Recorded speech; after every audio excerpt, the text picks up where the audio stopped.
Okay, thank you, Amanda. Just reiterating what Amanda said, I would like to thank all of you for joining us today. I've never done something like this, speaking to a large crowd at a rally, so this is a first for me.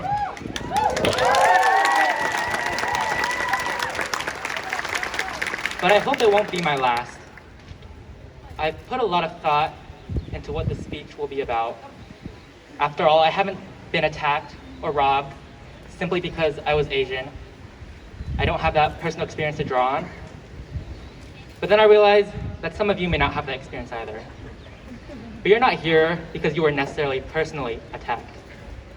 You're here because our community was attacked. Our community was robbed of its safety. Because you saw the headlines on all the different news outlets and thought, this is wrong. Something is wrong when people don't feel safe going out in their own city, when parents are afraid of bringing their children out in public. And that's why I'm here too. It's so amazing to see that the people gathered here are very diverse. Maybe you're an Asian American Pacific Islander who is shocked and hurt at all the violence that has happened recently. Or maybe you're not, and you're here to express your support. Underneath it all, what truly connects the people you see standing around you, perhaps holding up signs, who marched with you just a few minutes earlier, is that each of us is part of this community in the Bay Area and the nation as a whole. And as a community member, it is our duty to stand up when something is wrong. Angela Davis, a political activist, said something I think captures everyone's feelings here today. In a racist society, it is not enough to be non-racist.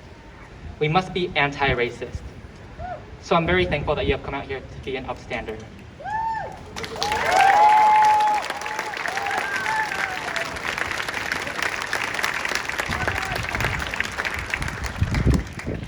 In order to progress as a society to be an anti-racist society, I think there's some truths that we have to face. The truth is that many of us here, myself included, still hold inherent biases and prejudice that are hard to get rid of because they have been ingrained into us by our society and culture. The truth is that with so many movements of unity across America, there's still a divide and fissure that seems impassable. And the truth is that I'm not the best with words. So I don't expect my speech right now to motivate you into some flurry of actions. But hopefully, what will stay with you and what will drive you today is the people and the potential future for change that you see here. Maybe my words will be merely carried away in the wind, and maybe I, as a 15-year-old, can't really say anything new or impactful that you haven't already heard from local officials and all the rallies that have been organized around the country. What I can do, though, is use my actions to make change. I can help organize a march and rally to ask people to stand in solidarity with the AAPI community, to stand against hate, and to provide testimony about what they have gone through. At the end of the day, I hope there are a couple of things that everyone here can take away. One, you, especially the youth and students here, have a voice, and there are people who will stand behind you and listen to that voice to make change.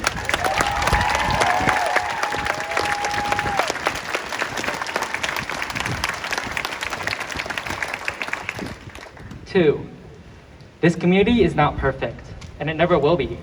So it's up to us to make the change that we want to see happen. Three, I hope that this march and rally today will not be the end of what you do for the community.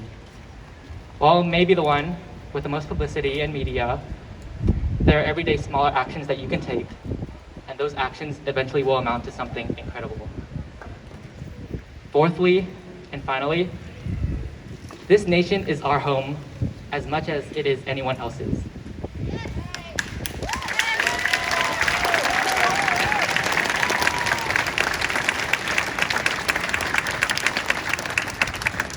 And when we see our home being set on fire, we don't just stand by and wait for it to burn down.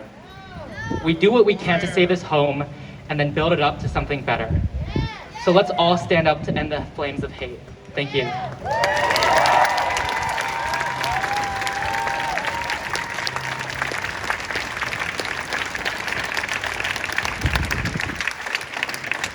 And next, I would like to turn it back to